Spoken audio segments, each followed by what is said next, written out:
چامران کے بارے میں کچھ چیزیں آپ کو بیان کرنا چاہتا ہوں۔ سب سے پہلی چیز تو یہ ہے کہ شہید چامران وہ پلاسما فزکس میں انہوں نے پی ایچ ڈی کیا تھا یو ایس سے، اور جب انہوں نے پی ایچ ڈی کیا تھا پلاسما فزکس سے تو ان کا جو مینٹر تھا اس نے کہا تھا کہ اگر 100 میں سے 100 سے زیادہ مارکس ہوتا تو میں ان کو یہ دیتا، کیونکہ وہ چیزیں میرے مینٹر ہونے کے باوجود یہ وہ چیزیں مجھے بتا رہے تھے جو مجھے خود نہیں پتا تھا۔ پلاسما فزکس میں پی ایچ ڈی تھے، یو ایس کی پینسلوینیا یونیورسٹی، اگر میرے ذہن میں صحیح ہے، پینسلوینیا یونیورسٹی میں پلاسما فزکس ڈپارٹمنٹ میں ہیڈ آف دا ڈپارٹمنٹ تھے، اور وہاں پر رہنے کے باوجود وہاں زندگی گزارتے تھے۔ ایران میں انقلاب قریب ہوتا ہے اور شہید چامران یو ایس کی وہ کمفرٹیبل اور لگزوریس لائف کو چھوڑ کے ایران آتے ہیں، اور یہیں سے وہ لبنان جاتے ہیں۔ لبنان میں امام موسیٰ صدر کے ساتھ مل کے عمل آرگنائزیشن کو بناتے ہیں۔ لبنان میں اس وقت شیعوں کے حالات ایسے تھے کہ شیعہ سب سے زیادہ ویک اور اپریسڈ لوگ تھے۔ شہید چامران نے اور امام موسیٰ صدر نے مل کے آرگنائزیشنز بنائی، اور وہاں پر شیعہ جو اتنے ویک تھے اور اپریسڈ تھے، وہاں پر دونوں نے انقلاب کی بنیاد ڈالی، اور 30 اور 40 سال کے اندر ہم لوگ دیکھ رہے ہیں کس طریقے سے وہ ایک کمیونٹی جو اتنی اپریسڈ، اتنی دبی ہوئی تھی کہ جس کو الفاظوں میں بیان نہیں کیا جا سکتا کہ شیعہ کتنے کمزور تھے۔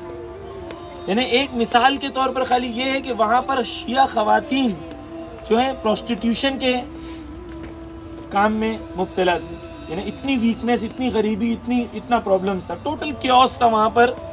آپس میں لڑائی شیعہ سنی سے، سنی وہابی سے، سنی کرسچن سے، تقریباً ورلڈ مثلا دنیا کے اندر جو اس قسم کی لڑائی ہے وہ ون آف دا لانگیسٹ جو ہے لبنان میں ہوتی ہے۔ لیکن یہ حالات میں شہید چامران جاتے ہیں، اور شہید چامران جا کے حزب اللہ کی فاؤنڈیشنز کو وہاں پر اسٹیبلش کرتے ہیں، جو آج ہمارے سامنے حزب اللہ کی شکل کے اندر ہے۔ ایک انسان جو لگژری والی لائف چھوڑ کے اللہ کی راہ میں قربانی دیتا ہے، اور فائنلی کیا ہوتا ہے کہ وہ قوم کی تقدیر کو بدل دیتا ہے۔ شہید چامران کے بارے میں کچھ اور چیزیں آپ کو بیان کر دوں۔ شہید چامران جب یو ایس جا رہے تھے تو ان کی ماں نے ان سے صرف ایک چیز بولی تھی بیٹا کہ خدا کو کبھی نہیں بھولنا۔ شہید چامران کا لیول اب سوچیں کہ شہید چامران آخری زندگی کے وقت پہ اپنی ماں کو خط لکھتے ہیں امریکہ سے نکلنے سے پہلے، اور ہم کہتے ہیں میری ماں، میں تجھے یقین دلانا چاہتا ہوں کہ میں جتنا وقت امریکہ میں رہا ایسا کوئی لمحہ نہیں گزرا جس کے اندر میں نے خدا کو بھلا دیا۔ یہ وہ نہیں ہے، امام کے اصحاب نہیں ہے، امام نہیں ہے، ہمارے زمانے میں زندہ ہے، نیوکلیئر فزکس، پلاسما فزکس کے ماہر یو ایس میں رہتے ہیں۔ ہم لوگ بہت بار اہل بیت اور اہل بیت کے اصحاب کی جب واقعہ سنتے ہیں ہم لوگ یہ سمجھتے ہیں کہ وہ تو بہت ویسے تھے، ہم تو ابھی ایسے ہیں، ہم کہاں وہ کہاں۔ نہیں، یہ لوگ جو ہیں یہ اہل بیت کے واقعات کو قصہ نہیں سمجھتے تھے، حقیقت سمجھتے تھے۔ ایک بار ان کا واقعہ ہے، گھر سے باہر نکلے تھے، بچپن ان کا غریبی کے عالم میں گزرا تھا، تو گھر سے جوانی کے عالم میں گھر سے باہر نکلتے ہیں، دیکھتے ہیں ٹھنڈی بہت ہے، سردی بہت ہے، ایک جوان آدمی جو راستے پہ بیٹھا ہوا ہے اور اس کے اوپر کمبل نہیں ہے اس کے پاس۔ شہید چامران بہت روتے ہیں، ان کے پاس پیسہ نہیں ہوتا کمبل دلانے کے لیے، بہت روتے ہیں۔ گھر پہ آتے ہیں، گھر پہ آنے کے بعد اس دن وہ جا کے باہر صحن میں سوتے ہیں، کہتے ہیں کہ اگر میں اسے کمبل نہیں دلا سکتا ہوں تو کم سے کم اس کے درد کو تو میں محسوس کر سکتا ہوں۔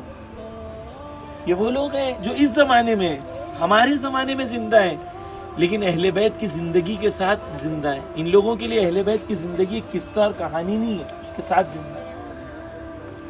مرتے وقت ان کی جب شہادت ہوتی ہے، ایران میں بعد میں جب پلٹ کے آتے ہیں تو ایران کے ڈیفنس منسٹر بن جاتے ہیں، لیکن وہ ڈیفنس منسٹر نہیں جو اپنے کیبن میں بیٹھ کے لوگوں کو حکم دے رہا ہے، ہمیشہ فرنٹ پہ ہوتے تھے۔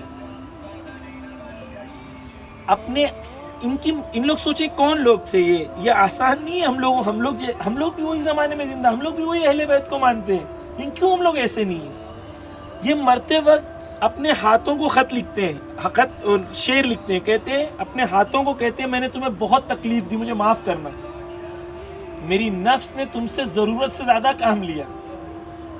اپنے پیروں کو کہتے ہیں کہ مجھے معاف کرنا، کہ میری نفس پیروں سے بات کر رہی ہے کہ میں اب جا رہی ہوں اس دنیا سے، اور جو میں نے تجھ سے کام لیا اس کے لیے تو مجھے معاف کر دینا۔